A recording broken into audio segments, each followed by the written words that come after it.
peut-être qu'elle ne l'empêche pas, je dis en tout cas qu'elle doit tendre à l'euphémiser. Enfin, repartons peut-être de l'idée de sacralité. Hein. Il me semble que dans le milieu littéraire français, il doit y avoir encore une conscience très, très réelle, très effective du sacré littéraire. Ça vient de loin, ça a été confirmé par tant de choses qu'on ne s'en débarrasse pas comme ça, et il n'y a peut-être pas de plaisir de s'en débarrasser. Mais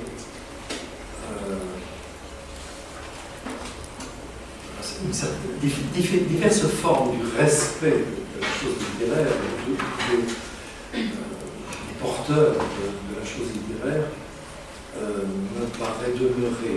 Mais il est intéressant, par exemple, il serait intéressant, c'est un projet que j'avais, je réalisais récemment jamais, c'est de revenir au cas Solers. Hein. Vous savez sans doute que Dieu, qu'on était pris en quelques occasions violemment à Philippe Solers.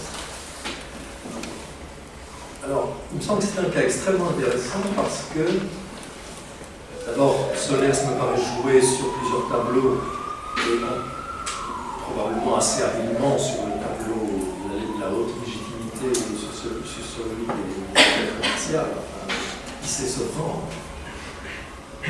Ça c'est sûr, mais c'est pas le plus intéressant. Le plus intéressant, c'est que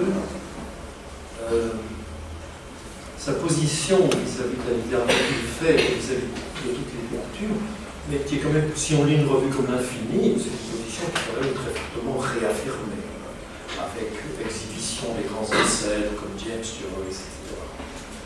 Donc, du côté du Solers très sérieux, on peut dire que rien n'a tellement changé. Mais quand même, celui qu'on connaît le plus, c'est quand même l'intellectuel médiatique, comme vous le savez. Et puis d'autre part, donc c'est pas celui que je pense au Solers de l'infini, qui n'est pas un mauvais écrivain, mais c'est quelqu'un qui est contraint d'ironiser ses attitudes. Il n'a pas beaucoup d'autres solutions que de jouer sur une certaine forme d'ironie vis-à-vis de ce qu'il fait, de ce qui se fait, de ce qu'il est lui-même. Et il fait ça très bien d'ailleurs. Voilà. Donc il me semble que sacralité pas morte, mais il y a des postures défensives qui sont... Cela dit, je ne fréquente pas le monde littéraire parisien. Ce serait intéressant d'y aller voir, mais